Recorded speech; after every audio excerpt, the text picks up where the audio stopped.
قال الله تبارك وتعالى في كلامه المجيد أعوذ بالله من الشيطان الرجيم بسم الله الرحمن الرحيم كذبت ثمود بطغواها إذ انبعث أشقاها فقال لهم رسول الله ناقة الله وسقياها فكذبوه فعقروها فدمدم عليهم ربهم بذنبهم فسواها ولا يخاف عقباها. قال المؤلف والمفسر رحمه الله تعالى أدام النفع بعلومه وعلومكم في الدارين آمين. إلى أن قال يخبر تعالى عن ثمود أنهم كذبوا رسولهم بسبب ما كانوا عليه من الطغيان والبغي. وقال محمد بن كعب بتغواها أي بأجمعها والأول أولى. قاله مجاهد وقتادة وغيرهما.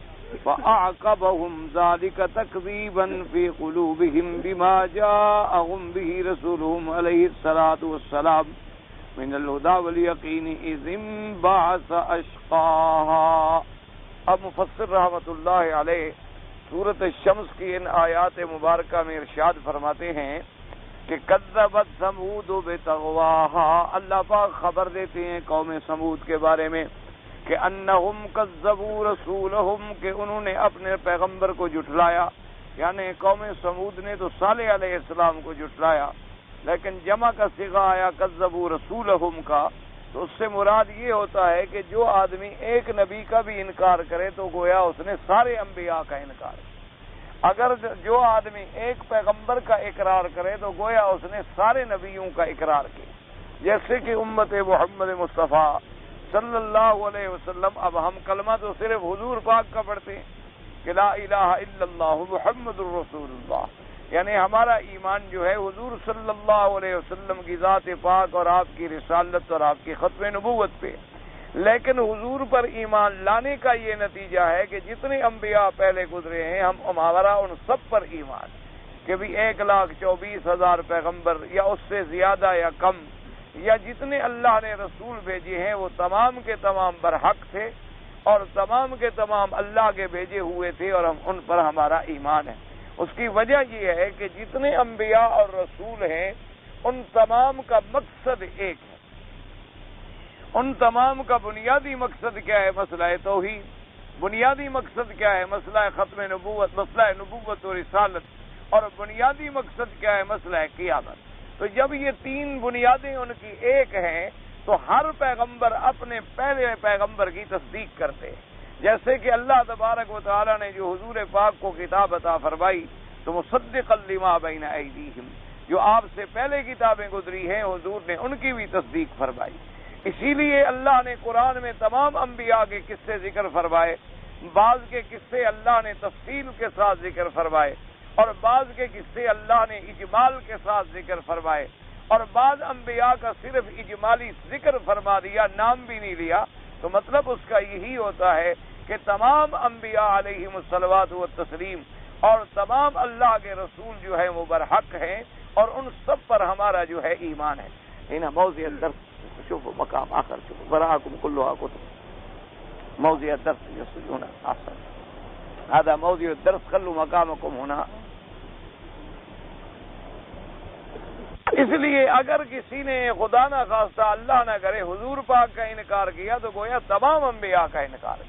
تو اسی طرح قوم ثمود جو ہے انہوں نے بھی جب اپنے پیغمبر کا انکار کیا تو گویا انہوں نے تمام انبیاء کی تکذیب کی. اس لیے فرماتے ہیں کہ اللہ تبارک و تعالی خبر دیتے ہیں قوم ثمود کے بارے میں انہم کذبوا رسولہم، کہ انہوں نے اپنے پیغمبروں کو جھٹلایا. اور جھٹلایا کیوں؟ بسبب ما كانوا علیہ من الطغیان والبغی، کہ وہ سرکشی کی بنا پر، کہ جب ان کو اللہ نے قوت دی، دولت دی، عزت دی تو سرکشی میں مبتلا ہو گئے، طغیان میں مبتلا ہو گئے. بجائے اس کے کہ اللہ کی نعمتوں کا شکر کرتے وہ اس میں آ کر کفر کرنے لگے. اللہ تبارک و تعالی رحمت فرمائے. تو یہ بھی ایک آزمائشیں ہوتی ہے. انسان کو اگر اللہ آرام دے اور دولت دے تو شکر کرے. لئن شکرتم لازیدنکم ولئن کفرتم ان عذابی لشدید. اگر تم اللہ کے نعمتوں کا شکر کرو گے اللہ پاک اور نعمتیں زیادہ عطا فرمائے. اور اگر تم کفر کرو گے تو پھر اللہ کا عذاب جو ہے وہ بڑا سخت اور بڑا شدید۔ لیکن ہوتا یہ آیا ہے کہ جتنی قومیں گزری ہیں، جب بھی ان کو عزت ملی، جب بھی ان کو عظمت ملی، جب بھی ان کو طاقت ملی، جب بھی ان کو قومیت کی قوت ملی، تو انہوں نے اللہ کے انبیاء کے خلاف بغاوت کی، اللہ کی توحید کے خلاف بغاوت کی، اور طغیان و سرکشی میں مبتلا ہو کر انبیاء کو جھٹلایا۔ اس لیے فرماتے ہیں کذبت ثمود بطغواہا، یعنی ان کی سرکشی کے سبب سے۔ اور بعض محمد بن کعب کہتی ہیں ای باجمعیا، یعنی قوم کی قوم، پوری کی پوری قوم نے تکذیب کی۔ انہوں نے کہا تغواہا کا معنی یہ ہے کہ باجمعہا، لیکن القول الاول هو الراجح، پہلا قول جو ہے وہی راجح ہے کہ مراد اس کا کیا ہے، بسبب ما كانوا علیہ من الطغیان، کہ جو اس سرکشی میں پڑے ہوئے تھے، اس سرکشی نے ان کو اس بات پہ انگیختہ کیا کہ وہ اللہ کے پیغمبر کی تکذیب کر بیٹھے۔ اس لیے فرماتے ہیں والاول اولا، پہلا قول جو ہے وہ زیادہ راجح ہے۔ حضرت مجاہد اور قتادہ اور سب حضرات جو ہیں اسی کو ترجیح دیتے ہیں۔ اس کی وجہ یہ ہے کہ اللہ پاک نے اس کے بعد ذکر کیا کہ ایک تو زبان سے تکذیب کی کہ صالح علیہ السلام کا انکار کر دیا قوم سمود نے، اور ایک تکذیب قلباً بھی، وہ تکذیب ان کے دلوں کے اندر بھی چھپی ہوئی تھی، اس لیے کہ انہوں نے وہ آدمی کھڑا کیا اپنی قوم میں سے بدبخت کو کہ جو جا کر اس اونٹنی کو ذبح کر ڈال۔ تو اس لیے صرف تکذیب لسانی نہیں تھی، بلکہ یہ تکذیب ان کی لسانن بھی تھی اور قلباً بھی تھی۔ اسی لیے اللہ پاک نے فَأَعْقَبَهُمْ ذَلِكَ تَكْذِيبًا فِي قُلُوبِهِمْ، اس کے بعد اللہ نے اگلی آیت میں ذکر فرمایا کہ جو ان کے دلوں کے اندر تکذیب چھپی ہوئی تھی اپنے پیغمبر کے خلاف، حالانکہ اللہ کے پیغمبر ان کے پاس کیا لائے تھے؟ ہدایت کا راستہ، یقین کا راستہ۔ اللہ کے نبی ان کے پاس کیا لائے؟ ہدایت کا راستہ، اسلام کا راستہ، یقین کا راستہ، ایمان کا راستہ، اور پھر انہوں نے خود اپنی طرف سے مطالبات کر کے معجزے مانگے، اور اللہ نے وہ معجزہ بھی عطا فرما دیا۔ یعنی قوموں کی سرکشی کا یہ عالم ہے، اللہ معاف کرے، جب قوموں پر بدبختی آ جاتی ہے تو اپنی آنکھوں سے معجزات دیکھنے کے بعد بھی انکار کر دیتے۔ اب دیکھیں کتنے معجزات ہیں حضور صلی اللہ علیہ وسلم کے جو مکے والوں نے دیکھے، اور سب سے بڑا معجزہ حضور کا کیا تھا؟ اللہ کا قرآن۔ اللہ کا قرآن سے بڑا معجزہ کوئی ہے دنیا میں؟ کہ پوری دنیا عاجز آ گئی اور ایک آیت بھی اللہ کے قرآن کے مقابلے پر نہ بنا سکی، لیکن اس کے باوجود انکار کیا۔ حضور صلی اللہ علیہ وسلم کے معجزات میں آسمان پہ چاند کا 2 ٹکڑے ہونے آنکھوں سے دیکھ لیا، لیکن پھر بھی انکار کیا۔ حضور صلی اللہ علیہ وسلم کے معجزات میں انہوں نے معراج کے واقعات کو سنا، پھر بھی انکار کیا، اور پھر اس کی تصدیق کے لیے حضور پاک سے نشانیاں پوچھی باقاعدہ کہ جی اگر آپ کو یہ معراج کا واقعہ ہوا ہے تو آپ بیت المقدس کی ہمیں تفصیل بتلائیں کہ بیت المقدس مسجد جو ہے وہ کتنی لمبی ہے، کتنی چوڑی ہے، کتنی دروازے ہیں، دروازوں کے کیا نام ہیں، دروازے کس رخ پہ کھلتے ہیں۔ حضور پاک نے وہ تفصیل بھی بتلا دی، لیکن اس کے باوجود پھر بھی انکار کیا، اور الٹا آگے مطالبات کرتے کہ نہیں ہمیں ایسا معجزہ نہیں چاہیے، ہمیں تو اور معجزہ چاہیے۔ تو یہ صرف ان کی طغیان اور سرکشی ہو۔ اسی طرح قوم موسیٰ علیہ السلام پہ دیکھیں کہ اس سے بڑا معجزہ کوئی ہو سکتا ہے موسیٰ علیہ السلام کا کہ آپ قوم کو لے کر جا رہے ہیں اور آگے دریا ہے اور پیچھے فرعون لشکر لے کے آ گیا، تو قوم جناب گھبرا گئی کہ اگر آگے جاتے ہیں تو دریا میں ہم ڈوب جائیں گے، اور اگر آگے نہ جائیں اور رک جائیں تو ہم تو نہتے ہیں، ہم تو گھروں سے نکلے ہیں ہجرت کے لیے، ہم کوئی جہاد یا لڑائی کے لیے تو نہیں نکلے کہ تیاری کر کے نکلے تھے، اور فرعون کا لشکر جو ہے وہ مسلح ہو کے آ رہا ہے اور ہمیں تاس اور ناس کر ڈالے گا۔ موسیٰ علیہ السلام سے جب کہا تو انہوں نے فرمایا ان معی ربی سیہدین، میرا رب میرے ساتھ ہے، ہمیں راستہ دکھلائیں گے۔ جس اللہ نے ہمیں وہاں سے نکالا ہے وہ اللہ اس مصیبت سے بھی نکالے۔ اللہ تبارک و تعالیٰ نے موسیٰ علیہ السلام پہ وحی بھیجی، اللہ نے حکم دیا کہ موسیٰ علیہ السلام آپ کے ہاتھ میں جو عصا ہے اسی عصا کو دریا کے پانی پر مار دو۔ اب اندازہ کریں یعنی اتنا بڑا معجزہ، اور پھر جس کو 6 لاکھ آدمی اپنی آنکھوں سے دیکھ رہا ہے، یعنی 2 آدمی ہوتے، 4 ہوتے، 10 ہوتے، 20 ہوتے، 50 ہوتے، نعوذ باللہ ثم نعوذ باللہ، تو کوئی کہہ سکتا تھا جی کہ آنکھ نظر بندی کر دی گئی، کوئی کہہ سکتا تھا جی اللہ معاف فرمائے جادو کا زور تھا، کوئی کہہ سکتا تھا جی اللہ معاف کرے کوئی اندھیرا تھا، ایسے ان کو صحیح نظر نہیں آیا، لیکن جب 6 لاکھ آدمی دیکھ رہا ہو کہ ان کے سامنے موسیٰ علیہ السلام ایک دریا پہ ایسے آسا مارنے کی دیر ہے کہ جناب درے بھی بن گئے اور راستے بھی بن گئے اور سڑکیں بھی بن گئیں اور پانی بھی جم گیا اور بالکل جیسے پہاڑ کھڑے ہوتے ہیں ایسے پانی کھڑا ہو، اسی وقت اللہ نے اس پانی کو جما دیا اور راستے بنا دیے۔ اب جب سارے راستے بن گئے پھر بھی قوم ڈرنے لگی، حالانکہ ان کے 12 قبیلے تھے اور 12 درے بن گئے کہ جی ہر درے میں سے آپ گزر جائیں۔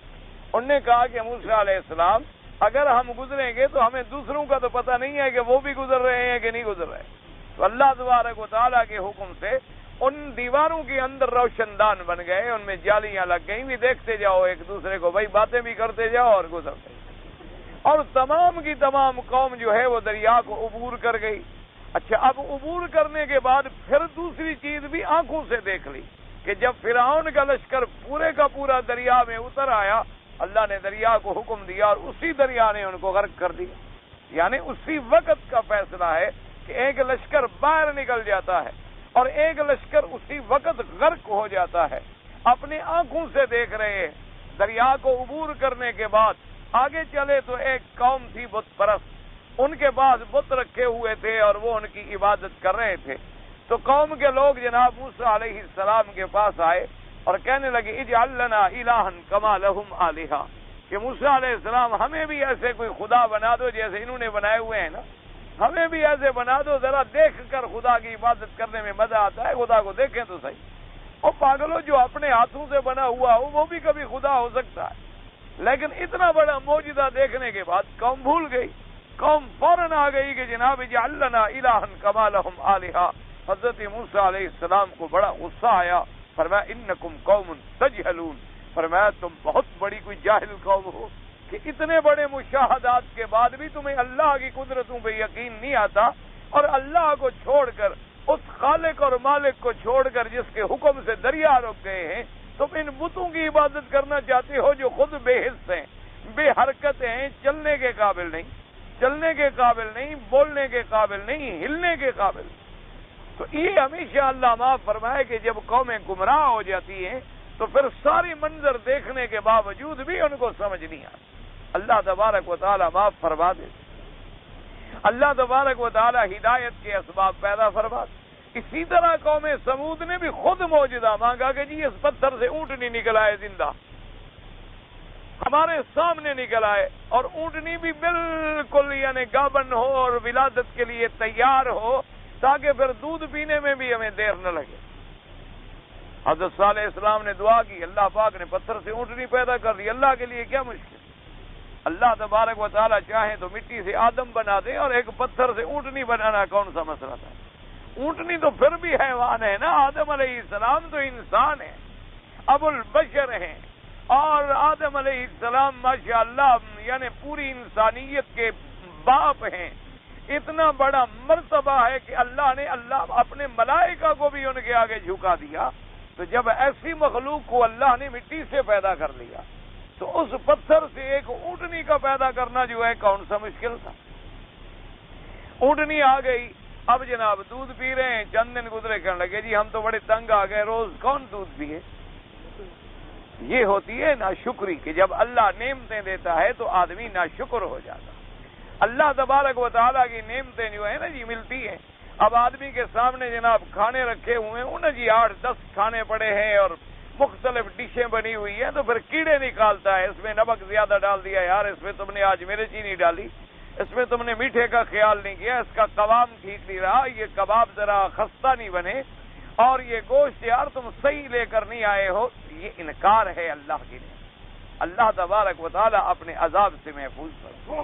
اس کے مقابلے پہ ذرا اس غریب کے عالم کو دیکھو جو بھوکا ہو، پیاسا ہو، اس کے سامنے جناب آپ 2 دن کا بچا ہوا بھی کھانا رکھ دیں تو وہ بسم اللہ کر کے کھاتا ہے اور کہتا ہے جی بڑا مزہ آیا، کہتا ہے جی بڑا مزہ آیا، اللہ آپ کو جزائے خیر دے، بڑا بہترین کھانا۔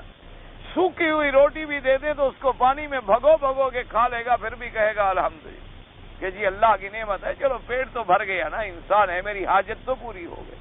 لیکن جب نعمتیں ملتی ہیں جب اللہ پاک نعمتیں عطا فرماتے ہیں خدا کی قدرت ہے کہ بطر آ جاتا ہے۔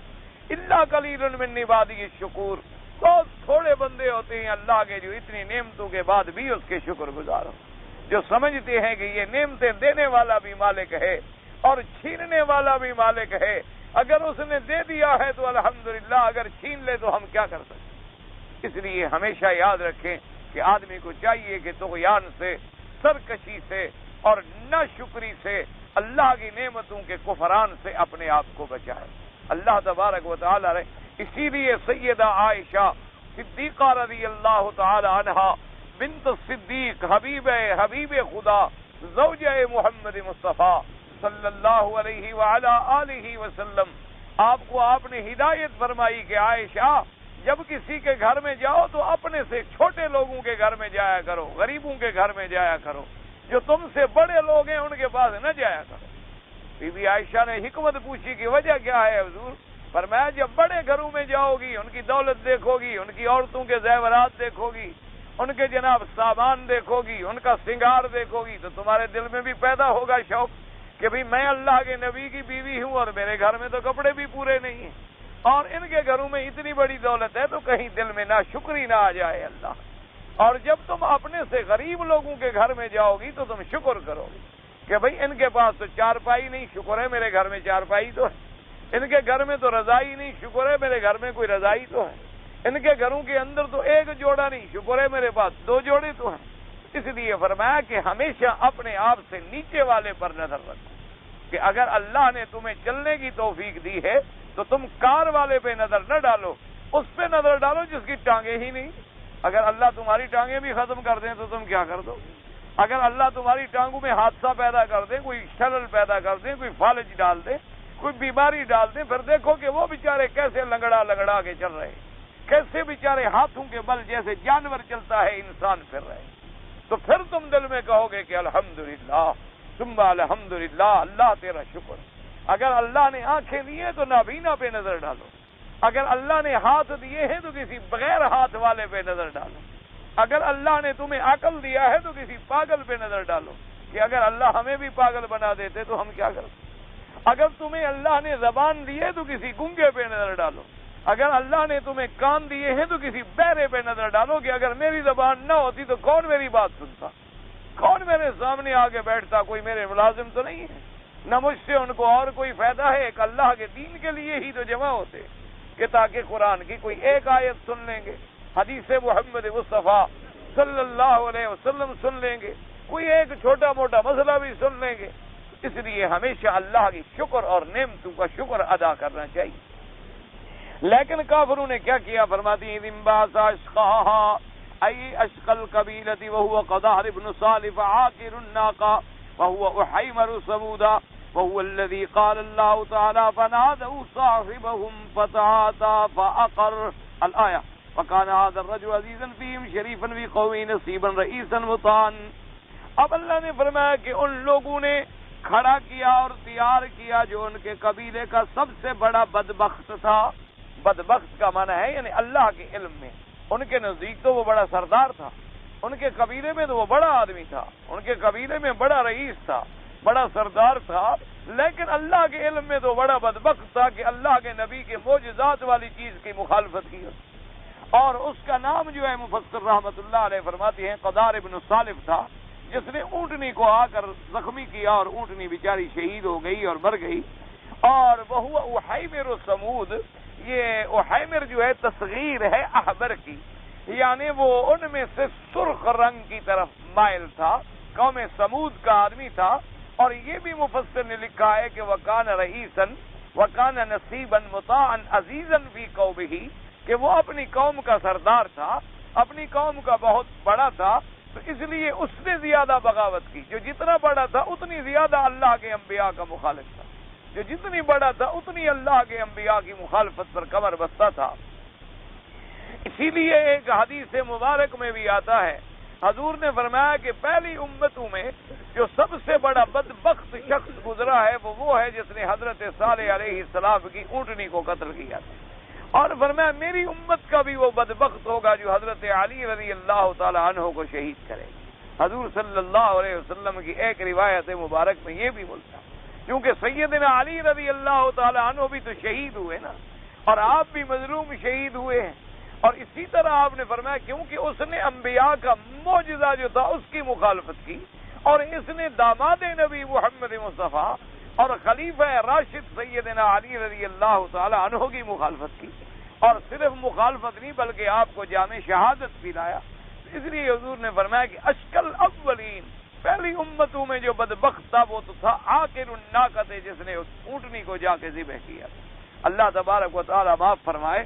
اور قرآن مقدس کی دوسری آیت مبارک میں بھی آتا ہے فنادوا صاحبهم، انہوں نے اپنے اس ساتھی کو بلایا، فتعاطى، وہ آیا اور اس نے ان کی بات مانی، فعقر، اس نے جا کے اونٹنی کو زخمی کی۔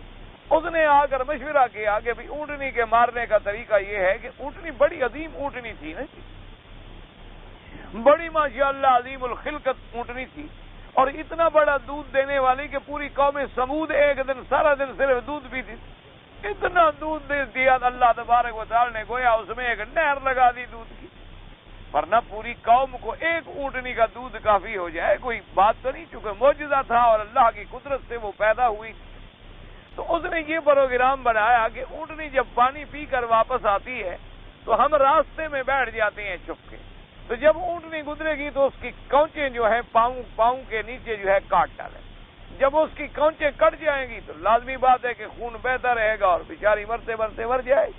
تو اس نے اسی پر عمل کیا اور اس نے جا کر اونٹنی پہ حملہ کیا۔ اس لیے فرماتی ہیں کہ وہ جو تھا وہو الذی، اسی کے بارے میں آیا تھا، اور یہ آدمی بڑا اپنی قوم میں بڑا شریف تھا اور بڑا سردار تھا اور بڑی بات مانی جاتی تھی اس کی۔ کما قال الامام احمد حدثنا ابن نمیر قال حدثنا هشام النبی عن عبد الله بن زمعة قال خاطب رسول الله صلی اللہ علیہ وسلم فذكر الناقة وذكر الذي أقرها فقال إن بعث أشقاها إن بعث لها رجل عارم عزيز منيء في رهته مثل أبي زمعة، ورواه البخاري في التفسير ومسلم في صفة النار والترمذي والنسائي في التفسير من سننهما، وكذا ابن جرير وابن حاتم أن عطوك عن الشام بن عروة به۔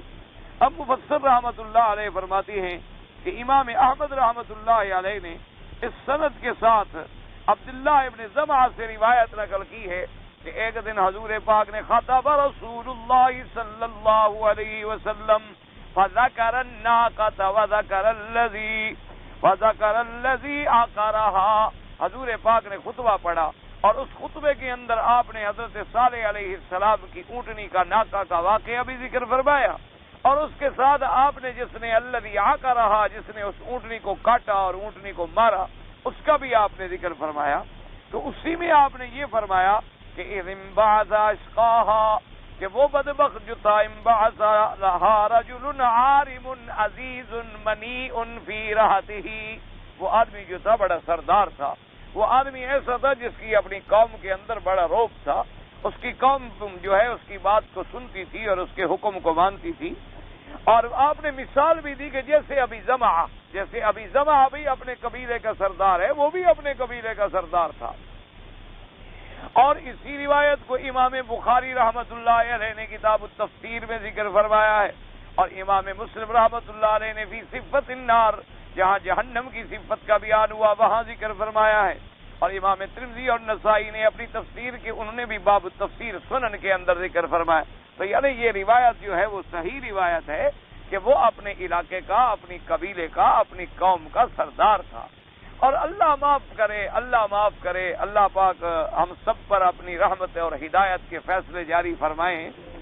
تو ویسے تاریخ انسانیت کا اگر مطالعہ کیا جائے تو یہ معلوم ہوتا ہے کہ جتنے اللہ کے نبی آئے، اللہ کے پیغمبر آئے، اللہ کے رسول آئے، اللہ کے کروڑوں صلاۃ و سلام ان پر، ان کی مخالفت کرنے والے بڑے آدمی، بہت کم بڑے لوگوں نے ایمان قبول کیا، ورنہ اکثر جو سردار تھے اور جو وڈیرے تھے اور جو چودھری تھے اور جو بڑے بڑے ان کے مہنت تھے، وہ لوگ تھے سب سے پہلے مخالفت۔ اس کی وجہ بھی یہ ہے، بعض علماء نے لکھا ہے کہ اصل وجہ یہ تھی کہ جیسے آپ دیکھیں نا جی مکی زندگی پہ آپ نظر ڈالیں تو میرے آقا کا سب سے بڑا دشمن کون ہے؟ ابی جہل لعنت اللہ. اور اسی طرح میرے آقا کی اگر آپ مدنی زندگی پہ نظر ڈالیں یعنی آپ کی ہجرت مبارک کے بعد تو مدینہ منورہ میں آپ کا سب سے بڑا بدبخت دشمن کون ہے؟ عبداللہ ابن ابی. یعنی اصل جو دشمن ہے وہ یہ. اس کی وجہ علماء نے یہ لکھی ہے کتابوں کے مطالعے سے کہ جو بڑے بڑے سردار ہوتے ہیں جب قوم میں مصلح پیدا ہوتا ہے، دائی پیدا ہوتا ہے، اللہ کا نبی آتا ہے یا نبوت کا زمانہ جیسے حضور پر ختم ہو گیا، اب جہاں جہاں کوئی حق کا دائی پیدا ہوگا تو اس بڑے کو فکر ہوتی ہے کہ میرا اقتدار ختم ہو جائے. اصل مسئلہ اس کے سامنے وہی اپنی کرسی کا اور اپنے اقتدار کا. جیسے کہ مکی زندگی میں ابھی جہل یہ خواب دیکھ رہا تھا کہ ابھی سفیان کے بعد اب مکے کا سردار میں بنوں گا، اب سرداری کا نمبر جو ہے وہ ہمارا ہے. کیونکہ قاعدہ اس وقت یہ چل رہا تھا کہ قبائل تھے، اصل قبیلہ تو قریش تھا، پھر قریش کی شاخیں تھیں، کوئی بنو ہاشم میں تھے، عبد مناف میں تھے اور قبائل میں تھے. بڑی بڑی شاخیں ہوتی ہیں، جیسے ایک قوم ہوتی ہے نا بڑی، پھر اس کی شاخیں ہوتی. تو اب اس کو یہ گھمنڈ تھا کہ مکے کی سرداری مجھے ملے گی. اب جب اللہ کے نبی آئے، نبوت کا دعویٰ کیا، توحید کی دعوت دی اور لوگوں کا رجحان بڑھا تو اس کو خوف ہوا کہ بھئی میرا اقتدار تو گیا، اب تو دنیا آپ کی طرف مائل ہو رہی ہے. اگر ابھی سے ہم نے نہ روکا اور حضور نے طاقت پکڑ لی تو پھر تو ہم مقابلہ نہیں کر سکے. اس لیے ہمیشہ وڈیرا، ہمیشہ سردار، ہمیشہ سرمایہ دار، ہمیشہ بڑا آدمی جو ہے وہ اہل حق کا مخالف ہوتا. اور جو اس وقت میرے آقا پر ایمان لانے والے دیکھیں کون ہیں؟ حضرت بلال ہے، حضرت صہیب ہے، بی بی سمیہ ہے. اسی طریقے سے آپ دیکھیں حضرت خباب ہیں. جتنے ضعفاء مکہ اور کمزور اور غریب اور غلام جن کا اپنے رہنے کا گھر بھی نہیں تھا وہ تھے کلمہ پڑھنے والے حضور محمد مصطفیٰ صلی اللہ علیہ وسلم. بڑے لوگوں میں تو پہلے ہی اسلام لے آئے تو سیدنا ابی بکر رضی اللہ تعالیٰ عنہ، اور بڑے لوگوں میں ایمان لے آئے حضرت علی، اور آپ بھی چھوٹے تھے، بچے تھے، رضی اللہ تعالیٰ عنہ. ورنہ باقی تو سارے آپ کے ساتھ فقراء ہیں، غرباء ہیں، ضعفاء ہیں، مظلوم ہیں، مقہور ہیں، مجبور ہیں، اپنے سرداروں کے غلام ہیں، اور رات کو بیچارے آتے چھپ کے کلمہ پڑھتے، ظاہر کر کے کلمہ تک نہیں پڑھ سکتے.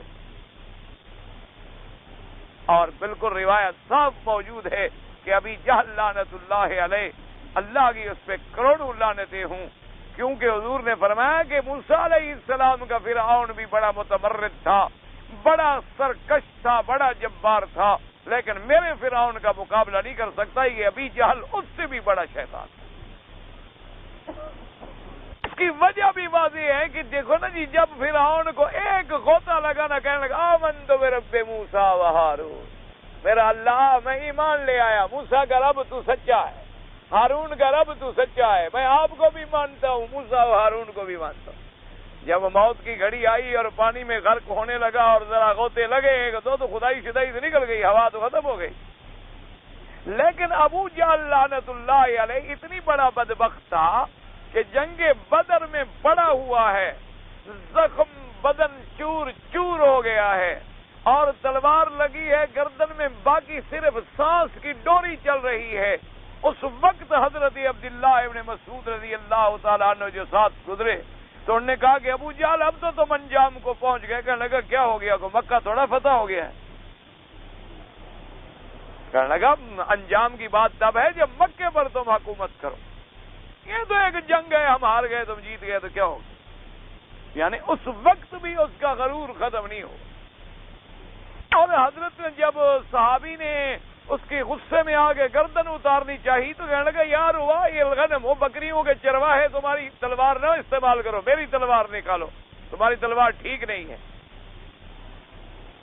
تکبر کا اندازہ کرو. کہنے لگا تم میری تلوار سے گردن اتارو، اور کہنے لگا یاد رکھو میری گردن جو ہے ذرا نیچے کر کے اتارنا، پتہ لگے لوگوں کو سردار کی گردن ہے۔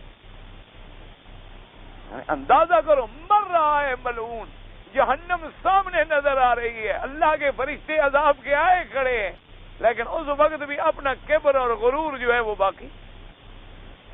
اس وقت بھی نہیں کہا کہ آمنت برب محمد، اس وقت بھی نہیں کہا کہ میں رب محمد مصطفیٰ کو مانتا ہوں، نہیں اقرار۔ اس لیے حضور نے فرمایا کہ فرعونی اشد من فرعون موسیٰ، کہ میرا جو فرعون ہے بدبخت، یہ موسیٰ علیہ السلام کے فرعون سے زیادہ سخت، اتنا بدبخت آدمی تھا۔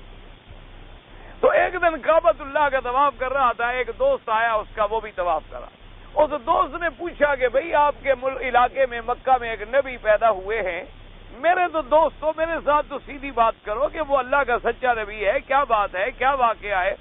ادھر ادھر دیکھا کہ کوئی بات سن تو نہیں رہا، کہنے لگا سچی بات پوچھو، نبی تو سچا ہے۔ ابھی جال لعنت اللہ علیہ کہنے لگا اگر سچی بات پوچھو تم ہو میرے دوست، میں نے دوستوں سے کبھی جھوٹ نہیں بولا۔ تو بات یہ ہے کہ اللہ کے نبی محمد مصطفیٰ سچا نبی۔ اس نے کہا اچھا تمہیں کیسے پتا ہے کہ وہ سچا نبی ہے؟ آدمی بڑا سمجھدار تھا نا، اس نے کہا جب ایسی بات کر رہے ہو تو کوئی دلیل۔ اس نے کہا خدا کے بندے، محمد مصطفیٰ مکے میں پیدا ہوئے، بنو ہاشم کے گھرانے میں پیدا ہوئے، اور ان کی تربیت عبد المطلب نے کی، پھر ان کی تربیت ابی طالب نے کی۔ جس بندے نے 40 سال میں کسی انسان پہ بھی جھوٹ نہیں بولا، 40 سال کی زندگی میں حضور کی زبان سے کبھی ہم نے کسی بندے پر بھی جھوٹ نہیں سنا، تو وہ اپنے خدا پہ کیسے جھوٹ بول سکتا ہے کہ اس نے مجھے نبی بنا کے بھیجا؟ اللہ پہ بھی جھوٹ بولے گا؟ نبی تو سچا۔ تو اس نے کہا جب اتنا مانتے ہو تو تم پھر مان کیوں نہیں لیتے اس کی نبوت کو؟ کہنے لگا ہاں یہی تو مسئلہ ہے نا کہ منا وزیر ومنہم وزیر، منا امیر ومنہم امیر، کبھی ان کے قبیلے کا امیر بنتا ہے، کبھی ہمارا بنتا ہے، کبھی ان کا وزیر ہوتا ہے، کبھی ہمارا ہوتا ہے۔ اب وہ نبی بن گئے تو ہم کیا کریں؟ اس لیے ہم ان کے قبیلے سے دب جائیں اگر ہم کلمہ پڑھ لیں، پھر تو ہم نیچے ہو جائیں گے۔ ان کی سرداری اور نبوت کو ہم نے مان لیا، اس لیے میں مانتا نہیں، ویسے نبی سچا۔ اندازہ کریں یعنی اب مخالفت کس نے کی؟ ابھی جال اپنے اقتدار کا خطرہ۔ جب حضور مدینے میں آئے تو بالکل قریب زمانے میں عبداللہ ابن ابی جو رئیس المنافقین ہے، حدیثوں میں موجود ہے کہ اس کی تاج پوشی ہونے والی تھی۔ یہ تاج پوشی کی رسم جو ہے یہ بھی کافروں کی رسم ہے۔ یہ جو تاج پہنائے جاتے ہیں اور تاج پوشی کہلاتی ہے کہ جی بادشاہوں کو تاج پہناؤ، یا اور کوئی اپنا کوئی لیڈر بن گیا تو اس کو تاج پہناؤ، تو کوئی اور کسی نے کوئی اچھا کام کر دیا تو اس کے سروں پہ تاج رکھو، یہ بھی کافروں کی رسمیں ہیں تاج پہنانا۔ اصل تاج پہنانا اور کامیابی تو وہ ہوگی جن کے سروں پہ اللہ میدان حشر والے دن تاج رکھے۔ اصل کامیاب وہ جن کو اللہ جنت کے تاج پہنائے، جن کو اللہ تبارک و تعالی جنت کے موتیوں کے بنے ہوئے ہار اور تاج پہنائیں گے۔ جیسے حدیث پاک میں آتا ہے حافظ قرآن کے سر پہ تاج رکھا جائے گا۔ حدیث میں آتا ہے اگر اس کا ایک موتی اللہ دنیا میں ظاہر کر دے تو چاند اور سورج بے نور ہو جائے۔ اصل کامیاب تو وہ ہوں گے یہ تاج پوشیاں اور یہ سالگرہیں اور جناب یہ برتھ ڈے اور یہ یوم وفات اور یہ یوم حیات اور یہ یوم پیدا، یہ سب کافروں کی رسمیں ہیں، ان کا اسلام سے کوئی تعلق، قطعاً سے اسلام کا کوئی تعلق نہیں۔ اگر بات یاد رکھیں، اگر ان کا اسلام سے ذرہ برابر بھی تعلق ہوتا یا یہ ذریعہ ہوتے کوئی دین کا، سب سے پہلے میرے آقا یوم مناتے اپنے دادا سیدنا ابراہیم کا، سب سے پہلے حضور سالگرہ مناتے کعبۃ اللہ کے بنانے کی، سب سے پہلے حضور اپنا یوم مناتے ہجرت کا، سب سے پہلے حضور یوم مناتے نزول قرآن کا جب قرآن اترا غار حرا پر، سب سے پہلے حضور پاک سالگرہ مناتے حضرت اسماعیل کی جن کو اللہ نے مینا میں قربانی کے لیے چن لیا۔ لیکن اسلام ان چیزوں سے بعید ہے۔ اسلام چاہتا ہے کہ وہ نظریہ زندہ رکھو، وہ مشن زندہ رکھو، اس کام کو زندہ رکھو، یہ نہیں کہ صرف اس یوم کو زندہ رکھو اور پھر کچھ نہ کرو۔ اسلام یہ کہتا ہے کہ قرآن اترا ہے، قرآن پہ عمل کرو۔ اسلام کہتا ہے مینا میں قربانی ہوئی ہے تو حج والے دن اس قربانی کی یاد کو تازہ کرو۔ اسلام کہتا ہے اگر بی بی نے قربانی دی ہے صفا مروہ دوڑ کے اس شاعر کو زندہ رکھو۔ یہ نہیں کہ بی بی کی سالگرہ بناؤ یا سیدنا اسماعیل علیہ السلام کی سالگرہ بناؤ۔ یہ رسمیں چلی ہیں عیسائیوں سے، یہ رسمیں چلی ہیں صلیبیوں سے، یہ رسمیں چلی ہیں مسیحیوں سے، اور پھر یہ رسم آئی ہے ہندوؤں میں، اور ہندوؤں سے بدبختوں سے منتقل ہو کے آ گئی مسلمانوں میں۔ آج ہمارے ملک میں بڑے آدمی کی شان یہ ہوتی ہے جس کی سالگرہ بنائی۔ انا للہ و انا الیہ راجعون۔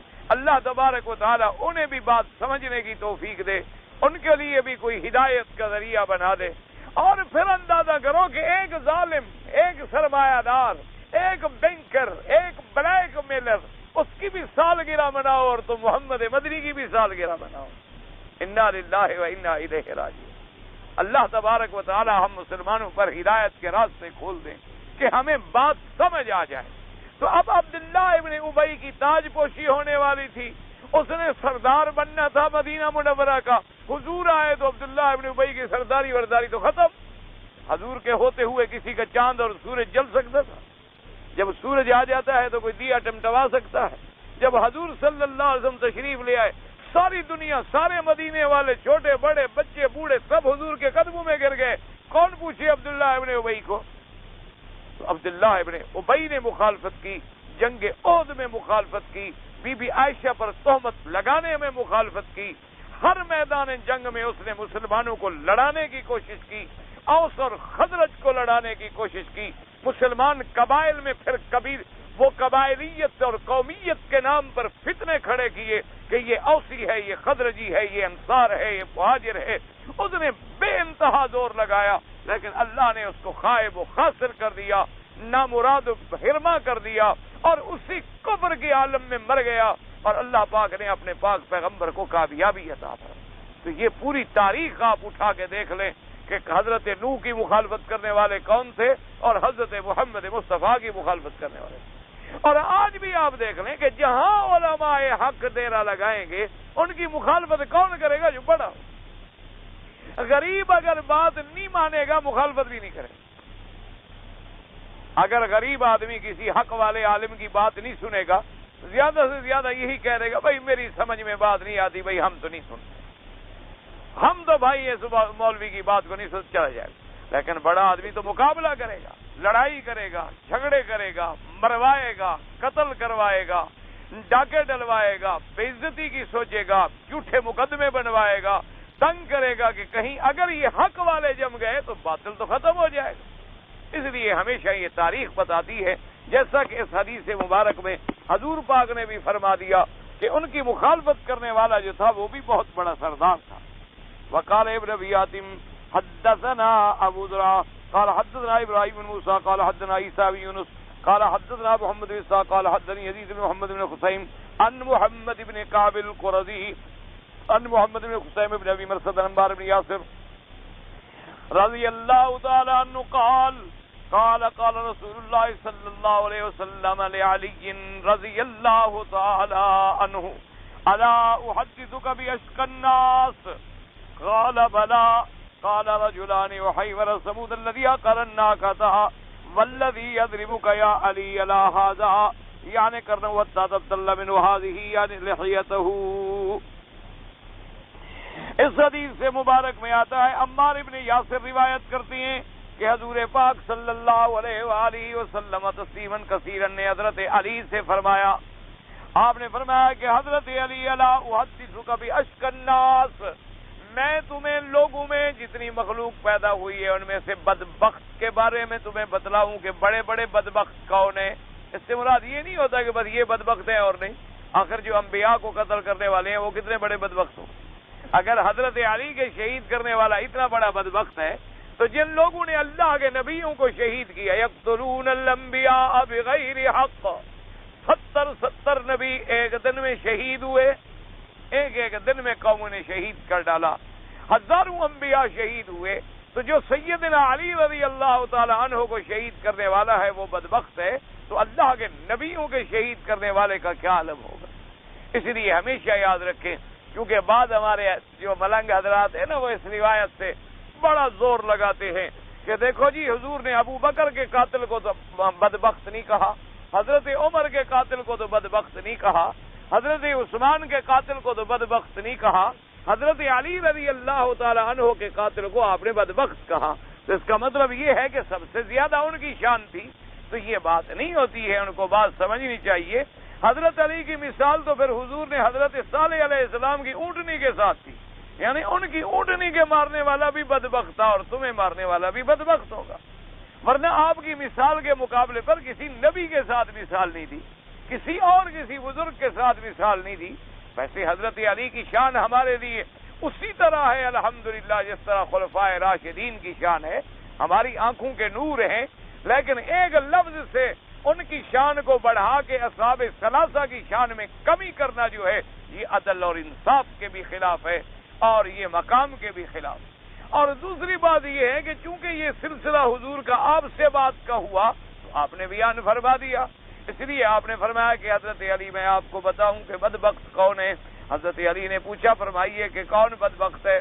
آپ نے فرمایا کہ ایک تو پہلے لوگوں میں گزرا ہے کہ جس نے احیبر سمود یعنی قدار ابن صالف جس نے حضرت صالح علیہ السلام کی اونٹنی کو ذبح کیا تھا، اور ایک وہ ہوگا الذی یضربک یا علی جو تمہارے سر پہ آ کے حملہ کرے گا اور تیرے خون سے تیری داڑھی مبارک جو ہے تر ہو جائے گی، وہ بھی بڑا بدبخت ہوگا۔ اس میں کوئی شبہ ہے؟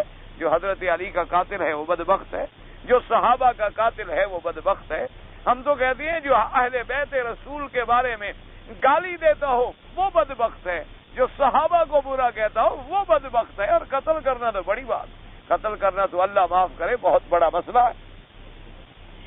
فرماتے ہیں وَقَوْلُهُ تَبَارَكَ وَتَعَالَى فَقَالَ لَهُمْ رَسُولُ اللَّهِ نَاقَةَ اللَّهِ وَسُقْيَاهَا فقال لهم رسول اللہ یعنی صالح علیہ السلام ناقۃ اللہ احذروا ناقۃ اللہ ان تمسوها بسوء، اللہ کے پیغمبر حضرت صالح علیہ السلام فرماتے رہ گئے کہ خبردار خبردار خبردار، یہ اونٹنی اللہ کی اونٹنی ہے، اس کو اللہ نے معجزے کے طور پر میرے ہاتھ میں پیدا کیا ہے، اس کو کبھی خبردار کوئی تکلیف نہ پہنچانا، کوئی تکلیف نہ پہنچانا، کیونکہ یہ اللہ کی سنت ہے کہ قوم اگر معجزہ مانگے اور پھر ایمان نہ لے آئے تو اللہ عذاب دے، فوراً عذاب دے۔ اس لیے بعد جب قریش مکہ نے حضور سے مطالبہ کیا تھا نا قالوا لن نؤمن لك حتى تفجر لنا من الارض ينبوعا، آ کر مطالبہ کرنے لگے کہ حضور صلی اللہ علیہ وسلم آپ مہربانی کریں ہمیں ایسا معجزہ دکھائیں کہ مکے کے پہاڑ جو ہے وہ ہٹ جائیں اور زمینوں سے چشمے جو ہیں وہ ابل پڑیں، یہاں ہم کھیتی باڑی کریں، زراعت کریں، باغات لگائیں اور ہمارے باغات ہوں، پھر ہم مانیں گے کہ آپ اللہ کے نبی ہیں۔ حضور کے دل میں بھی خیال آیا کہ اللہ پاک اگر یہ معجزے دے دیں شاید یہ مسلمان ہو جائے۔ اللہ نے جبریل علیہ السلام کو بھیجا اور فرمایا کہ میرا مدنی آپ کو تو ہم نے آسمانوں کے معجزے دیے ہیں، زمین کے معجزے تو مسئلہ ہی کوئی نہیں، زمین کو اگر پھاڑ کے چشمہ نکال دیا جائے مسئلہ ہی کوئی نہیں ہے، ہم نے تو آپ کو ایسا معجزہ دیا کہ آپ کی انگلیوں مبارک سے پانی نکل آیا اور سارا قافلہ پیتا رہا، حضور نے ہاتھ رکھا پیالے مبارک میں اور پانی چلتا رہا۔ تو آپ کو ہم نے بڑے بڑے معجزات دیے ہیں، لیکن ایک بات دیکھ لیں، آپ کی قوم جو معجزے مانگ رہی ہے پھر اگر ایمان نہ لے آئی تو ان کا پھر بچہ بھی نہیں بچے گا، یا پھر ان کو چھوڑ دیں، جن کے مقدر میں ایمان لانا ہے وہ لے آئیں گے، جن کے مقدر میں نہیں ہے وہ نہیں لے آئیں گے۔ یہ تو قوم ہے ایک معجزہ دیکھے گی کہیں گے اور معجزہ دکھاؤ، ایک معجزہ دیکھیں گے کہیں گے اور معجزہ دکھاؤ۔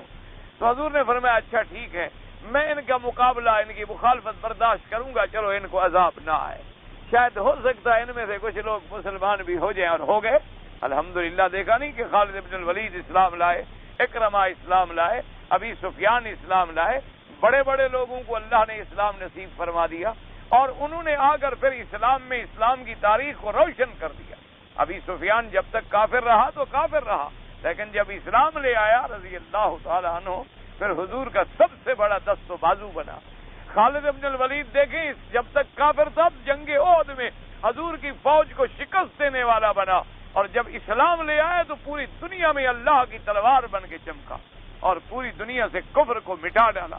حضرت اکرمہ دیکھیں ابی جہل کا بیٹا ہے، باپ لعنت اللہ علیہ، اور حضرت اکرمہ بطل من ابطال الاسلام، اسلام کے بہت بڑے بہادر جرنیل تھے، جن کا خالد کے بعد دوسرا نمبر آتا تھا حضرت اکرمہ کا رضی اللہ تعالی عنہ، جنہوں نے اسلام کے لیے اتنی بڑی قربانیاں دی۔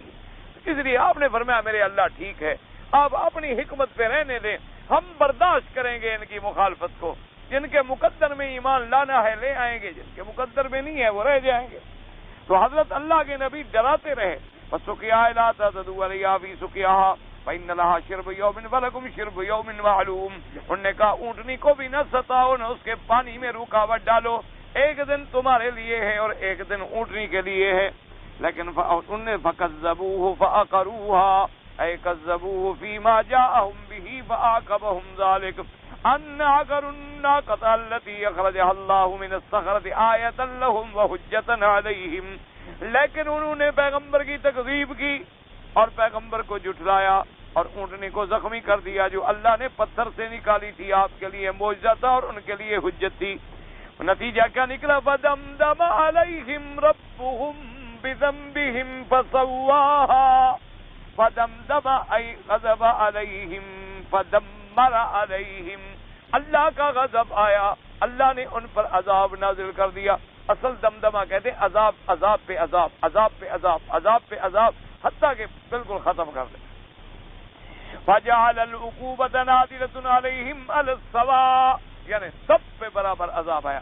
قال قتادة بلغنا أن أحيمر ثمود لم يأكل الناقة حتى تابعوا صغيرهم وكبيرهم وذكرهم وأنثاهم فلما اشترك القوم في أكلها دمدم الله عليهم بذنبهم فسواها۔ بعض مفسرین فرماتے ہیں کہ قدار ابن سالف نے کہا کہ بھئی ساری قوم کٹھی ہو جائے، ٹھیک ہے ہم مارتے ہیں اونٹنی کو، لیکن یہ نہیں کہ میں اکیلا جا کے مارا ہوں، تم بھی تو سارے میرے ساتھ چلو۔ سب کو لے آیا، تو چونکہ اس جرم اور تکذیب میں بھی سب شریک تھے، اللہ نے عذاب بھی سب پہ بھیجا کہ پھر کوئی نہ بچا ان سے۔ وَقَوْلُهُ تَبَارَكَ وَتَعَالَىٰ وَلَا يَخَافُ عُقْبَاهَا، اور ایک قرات میں فَلَا يَخَافُ عُقْبَاهَا۔ قال ابن عباس لا يخاف اللہ من حزن طبیعہ، اللہ تبارک و تعالی، اس کا نتیجہ یہ ہے کہ جب اللہ نے ان پر عذاب کیا تو اللہ کو کوئی خوف نہیں کسی عاقبت انجام کا۔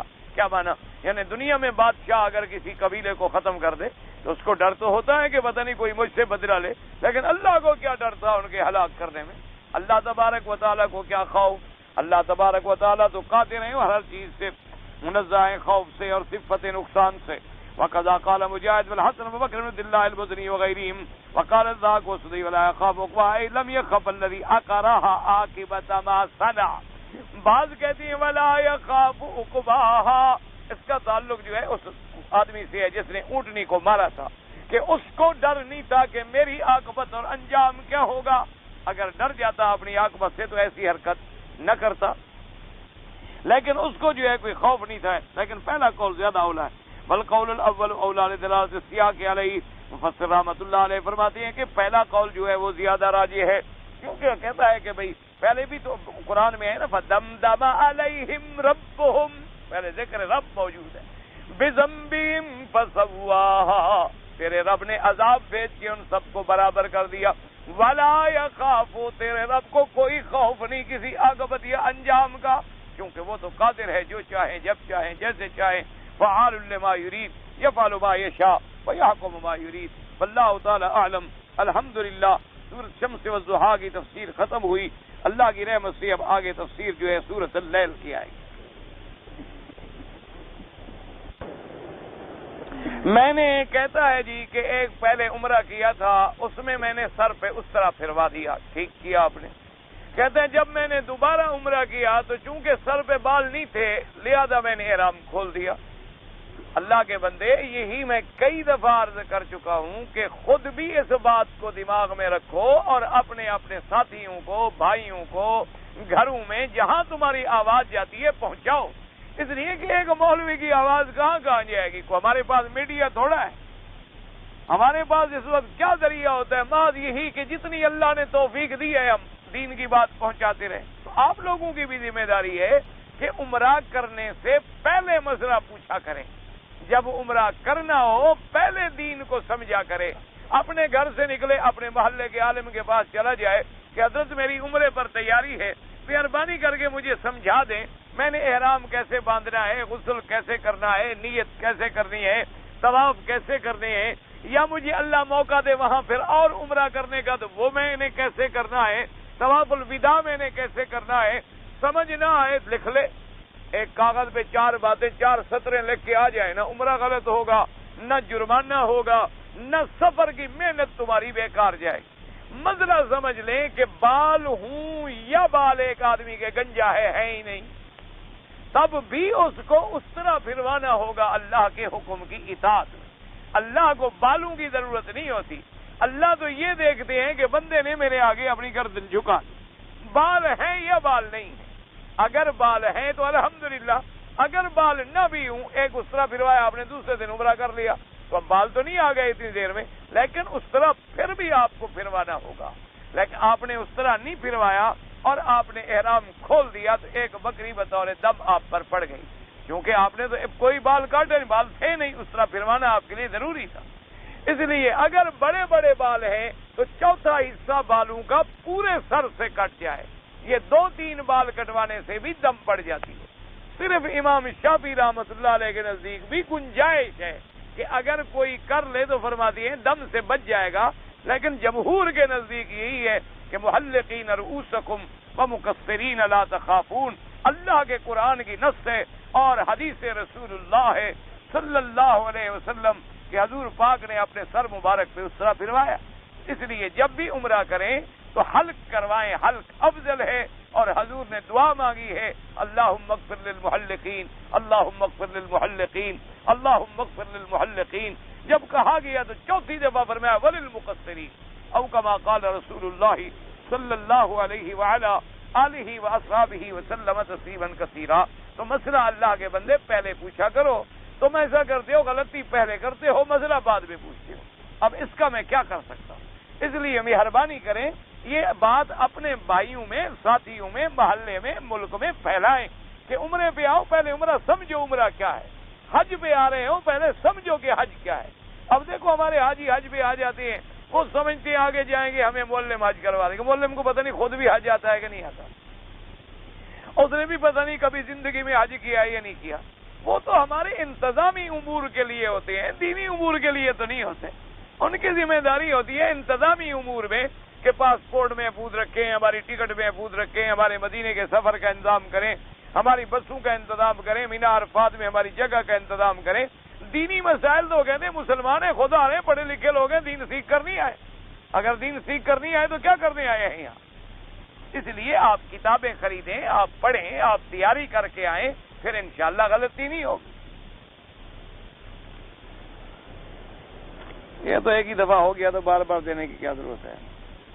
اگر صفا مروہ کے باہر جو انہوں نے جگہ بنائی ہے وہاں ہم نماز پڑھیں، بالکل وہ تو مسجد الحرام میں شامل ہو گئی، صفیں نظر آ رہی ہیں ایک دوسرے کو، وہ تو اسی جماعت کا حکم ہے، اسی امام کے پیچھے نماز ہو رہی ہے، الحمدللہ ثم الحمدللہ۔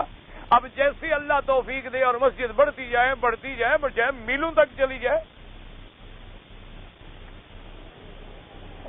غیر مسلم کا کھانا جو ہے، ہاتھوں کا کھانا جائز ہے، کوئی منع نہیں، کھا سکتے ہیں، لیکن اگر تمہیں پتا ہو کہ واقعی وہ نعوذ باللہ حرام چیزوں میں ہاتھ ڈال کے پھر کھانا کھلاتا ہے ہمیں، پھر نہ کھائے، ورنہ کوئی ایسی بات نہیں۔ البتہ ذبیحہ جو ہے یعنی جانور ذبح، وہ بت پرست کا ذبیحہ حرام ہے۔ اگر اہل کتاب ہے، یہودی ہے، عیسائی ہے، کیونکہ وہ بھی جب ذبح کرتے ہیں تو اللہ کا نام لیتے ہیں۔ اصل ذبح تب صحیح ہوتا ہے جب اللہ کا نام لیا جائے، وہ اللہ کا نام لینے والا کوئی ہو، چاہے تم اللہ کا نام لو، اگر ایک مسلمان کا میں نہیں لیتا اللہ کا نام تب بھی حلال نہیں ہوگا۔ تو اصل ذبح کے ساتھ ہے لا تاکلوا مما لم یذکر اسم اللہ علیہ، اس جانور کو نہ کھائیں جس پر اللہ کا نام ذکر نہ کیا جائے۔ اگر اللہ کا نام ذکر کیا جائے فکلوا مما ذکر اسم اللہ علیہ، حتیٰ کہ شکار میں بھی یہ حکم ہے کہ اگر تیر مارا گیا اور بسم اللہ اللہ اکبر کہہ کے اس نے مار دیا ٹھیک ہے، کوئی ایسی بات نہیں۔ لیکن اگر تمہیں پتا ہے کہ بعض کافر ایسے ہیں بدبخت جو نجس چیز مسلمانوں کو کھلاتے ہیں تو بچیں۔ ویسے تقویٰ یہ ہے کہ کافر سے بچیں، کافر کا اعتبار کوئی۔ ایک ہمیشہ یاد رکھو، جس شخص نے ہمارے خدا کو نہ مانا، ہمارے نبی کو نہیں مانا، قرآن کو نہیں مانا، ہمارا اس کے کھانے پر کیسے اعتبار؟ یہ تو مسئلہ ہے جائز ہونے کا. بھی جائز تو ہے, اگر ہم ایسے ملک میں جا رہے ہیں وہاں اور کوئی کھانا ملتا ہی نہیں, لیکن تقویٰ اور پرہیزگاری ایسی ہے, احتیاط اسی میں ہے کہ کافر کے ہاتھوں سے نہ کھائے. میں ایک دفعہ سفر کر رہا تھا, بڑا لمبا سفر تھا اور راستے میں تھک گئے, 500-400 میل کا سفر تھا گاڑیوں میں. تو دوستوں نے کہا کہ جی کسی جگہ ہوٹل پہ رک جاتے ہیں اور چائے پیتے. میں نے کہا بھی اگر ہوٹل ہو ہندو کا تو میں تو نہیں دوں. انہوں نے کہا جی مولوی صاحب مسئلے میں تو جائز ہے. میں نے کہا مسئلے میں تو جائز ہے کہ وہ اگر برتن دھو کر اسی وقت ہمیں چائے وائے بنا دیں دھلے ہوئے برتنوں میں تو ٹھیک ہے. تو میں نے کہا بھی مسئلے میں تو بالکل ٹھیک ہے, جائز ہے, میں انکار نہیں کرتا, لیکن ایک طبیعت ہے انسان کی نہیں مانتی, ساری زندگی جو اللہ نے بچایا ہے.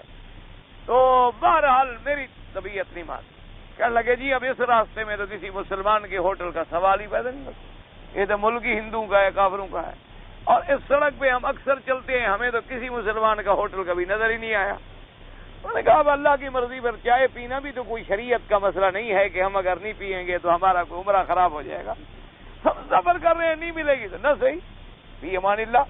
خیر جناب, راستے میں آ کے ایک جگہ گاڑی روکی تو اللہ نے مہربانی ایسی فرمائی کہ ہوٹل میں جو ہی داخل ہوئے ماشاءاللہ لا الہ الا اللہ محمد الرسول اللہ باقاعدہ اس نے بورڈ لگایا ہوا تھا.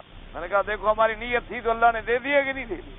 تو اس سے پوچھا, اس نے کہا جی میرا نام تو بشیر احمد ہے, الحمدللہ میں مسلمان ہوں, اللہ کا شکر ہے, اور اس علاقے میں ہے میرا ہی ایک ہوٹل اور کوئی نہیں ہے, لیکن الحمدللہ میں مسلمان ہوں. تو میں نے کہا بھی اللہ نے ہماری نیت اچھی تھی تو اللہ پاک نے بھی ہماری مدد فرما دی, ورنہ ہم مسافر سڑک کو بھی نہیں جانتے تھے کہاں کی سڑک ہے اور کون سی جگہ ہے. ہنڈی کے ذریعے جو پیسے ہم بیچتے ہیں, بھائی ایک موٹی بات یاد رکھو, ہنڈی کے ذریعے اگر مسلمان ملک میں آپ پیسے بھیجیں اور مسلمان ملک کو نقصان ہوتا تو پھر ناجائز. کیوں؟ مسلمان ملک کو نقصان پہنچانا شریعت میں حرام. اگر ملک ہی کافروں کا ہے اور کوئی فرق نہیں پڑتا, پھر ہنڈی شنڈی تو اسی طرح ہے نا جیسے صرافے کا ریٹ ہے, ایک آدمی ہمیں 6.25 ریٹ دے رہا ہے اور ایک 7 ریٹ دے رہا ہے, فرق کیا پڑتا ہے؟ اس میں کوئی سود شود کا تو مسئلہ ہے نہیں, صرف اتنا مسئلہ ہے کہ کیا مسلمان ملک ہے تو نہ بھیجیں تاکہ مسلمان ملکوں کو نقصان نہ پہنچے, اور اگر کوئی کافر وافر ملک ہے تو کوئی فرق نہیں پڑتا, کیا کافروں کو جتنا نقصان پہنچے اچھی بات. مجھے پیشاب کے قطرے کی شکایت ہے, آپ وہم میں نہ پڑیں بہرحال, اور اگر حقیقتاً شکایت ہے تو پھر ہر نماز کے لیے نیا وضو کیا کریں. ایک رہنمائی یہی ہے آپ کی کہ آپ بلا وجہ پہلے تو وہم میں نہ پڑیں, کیونکہ سب سے زیادہ وسوسہ جو ہے نا شیطان اسی میں ڈالتا ہے, تاکہ یہ آئندہ نماز نہیں چاہے کہ یار تیرا تو کپڑا پلیت تھا اور تیرا کپڑا پلیت تھا اور تیرا قطرہ نکلا تھا اور تیرا قطرہ نکل گیا ہوگا اور ایسا ہوا ہوگا. یہ سب شیطانی چکر ہے. اعوذ باللہ من الشیطان الرجیم. پڑھے لا حول ولا قوت الا باللہ العلی العظیم. اور اگر حقیقتاً بیمار ہو اور کپڑا تمہارا بھیگ جاتا ہے قطرہ آنے سے, تو آخر کپڑا بھیگے گا, کپڑے کو لگے گا, تمہیں معلوم ہوگا, تو پھر تمہیں ہر وضو ہر نماز کے لیے علیحدہ کرنا ہوگا. ہمارے ملک میں بعض لوگ جو ہیں وہ ختم کرتے ہیں, ختم خواجگان, یہ سب بھائی کوئی قرآن حدیث سے ان کا تعلق نہیں ہے. یہ سب ہمارے اپنے اپنے علاقوں کے طریقے ہیں. ہمارے علاقے میں لوگ اگر کوئی مر جائے تو 3 دن صبح قبر کے ساتھ بیٹھ کے تلاوت کرتے ہیں. بالکل بدعت ہے, اس کا قرآن و حدیث میں کوئی ثبوت نہیں ہے, کوئی فائدہ نہیں ہے, ثواب نہیں ہوتا, گناہ زیادہ ہوتا ہے بدعت کرنے سے. اور 7 جمعراتوں تک کھانا کھلاتے ہیں. 7 جمعراتیں یہ بالکل بدعت ہیں, اس کا دین سے کوئی تعلق نہیں. میں نے تو کئی دفعہ آپ کو سمجھایا ہے کہ مولویوں کو تم ویسے خدمت کیا کرو. تمہارے جو علاقے میں عالم ہیں نا مولوی ہیں, ان کو ویسے گندم بھیج دی, چاول بھیج دیے, گندم چینی بھیج دی, کبھی کوئی پیسے شیسے دے دیے, کوئی فرق نہیں پڑتا. جب تم نہیں دیتے ہو تو انہوں نے بھی تو کوئی مسئلہ بنانا ہے نا, کہاں جائیں غریب, کہاں سے کھائیں. تو انہوں نے پھر یہ مسئلہ پیدا کیا ہے کہ تیسرے دن کل 7 جمعراتیں اور پھر 40واں, اتنے میں اللہ کرے گا محلے کا اور بھی کوئی مر جائے گا تو ہماری روٹی چلتی رہے گی. اصل تم خود تو دیتے نہیں ہو کبھی, اس لیے تم اپنے مولویوں کو اللہ کے بندے بغیر مانگے ہوئے, تاکہ وہ حرام بھی نہ کھائیں. آخر وہ علماء ہیں, ان کے بچے ہیں, ان کے بھی ضروریات ہیں, ان کا بھی دل کرتا ہے اچھا کھانے کو.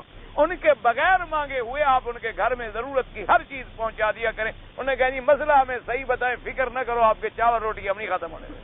وہ پھر خود بتائے گا کہ بدعت. وہ کہے گا ہے حرام، تم نہیں دیتے تھے تو میں بھی کھلاتا کھاتا رہا۔ مجھے ملنے کا وقت ہے حاضر جی، میں تو ہر وقت حاضر، میں کوئی بڑا آدمی تھوڑا ہوں کہ ٹائم مقرر کروں گا، جب مرضی ہے پکڑ لو۔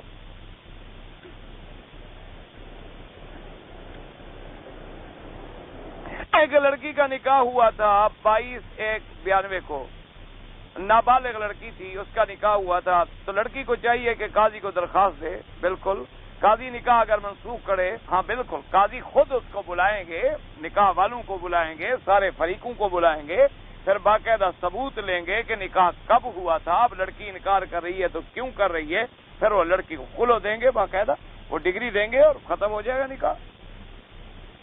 میں 9 ذی الحجہ کو سورج ڈوبنے کے بعد عرفات پہنچا تھا، ٹھیک ہے کوئی بات نہیں، حج ہو گیا تمہارا، ساری رات بھی پہنچ جاتے ہو جاتا۔ دانت کے اوپر جو سونا لگواتے ہیں ٹھیک ہے، بالکل ٹھیک ہے، کوئی منع نہیں ہے۔ حدیث میں موجود ہے ایک صحابی کا جنگ میں ناک کٹ گیا تھا، اس بیچارے نے چاندی کا پترا بنوا کے لگا دیا تو اس میں بدبو ہو گئی، اس نے حضور سے عرض کیا کہ حضور یہ تو بدبو ہوتی ہے، اور مجھے لوگوں نے کہا کہ اگر سونے کا پترا لگاؤ تو بدبو نہیں ہوگی، حضور نے فرمایا لگا لو، کوئی بات نہیں۔ اس لیے علماء نے استنباط کیا کہ یہ منہ کے اندر کی چیز ہے، اگر وہاں سونے کا لگایا جائے تو بدبو نہیں ہوتی، اور کوئی میٹیریل ہو تو اس سے کبھی نہ کبھی بدبو پیدا ہو جاتی ہے، اس لیے وہ جائز ہے، کوئی منع نہیں۔ ایک 4 بال 4 حصے سے ایک حصہ کاٹا، بھائی دم سے تو بچ گیا، دم تو نہیں پڑے گی، لیکن آئندہ ایسا نہ کریں کہ ایک حصہ کاٹ لیا 3 رہنے دیے، پھر عمرہ کیا پھر دوسرا حصہ کاٹ دیا، وہ عجیب سا ایک نقشہ بن جاتا ہے، اللہ تبارک و تعالیٰ معاف فرمائے۔ تو حدیث میں ہے باقاعدہ کہ نہا رسول اللہ صلی اللہ علیہ وسلم عن المثلہ، حضور نے فرمایا کہ مثلہ نہ کیا کرو کہ ٹکڑے ٹکڑے کرو اپنے سر کو، یہ کیا کر رہے ہو؟ چوتھے حصے کا معنی یہ ہوتا ہے کہ جتنے بال ہیں، مثلا اتنے بال ہیں، چوتھا حصہ سارے بالوں کا کٹ جائے، یہ مرادی چوتھا حصہ سر کا کٹ جائے۔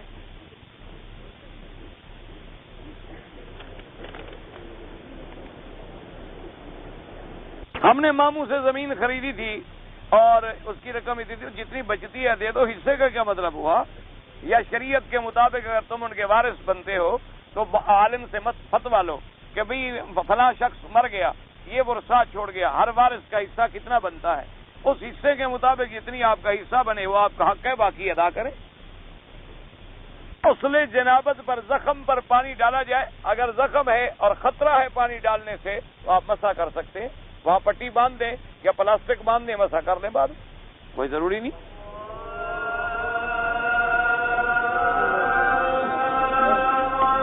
اللہم صلی علی سیدنا محمد وعلی آل سیدنا محمد مبارک وسلم۔ یا الہ العالمین، عالم اسلام بھی اپنی رحمت نازل فرما، یا اللہ اسلام کی عزت کا فیصلہ فرما، کفر کی ذلت کا فیصلہ فرما، یا الہ العالمین، یا ارحم الراحمین، تمام بیماروں کو شفا عطا فرما، یا اللہ بیماروں کو شفا عطا فرما، بے حیاؤں کو حیا عطا فرما، بے دینوں کو دین عطا فرما، بے اولادوں کو اولاد عطا فرما، قرض داروں کے قرض عطا فرما، جن کا رزق تنگ ہے ان کے رزق میں برکتیں عطا فرما، یا اللہ ہمیں مانگنا نہیں آتا، بغیر مانگے اپنی رحمت عطا فرما، یا اللہ مجاہدین کشمیر کی مدد فرما، یا اللہ مجاہدین کشمیر کی نصرت فرما، یا اللہ مجاہدین کشمیر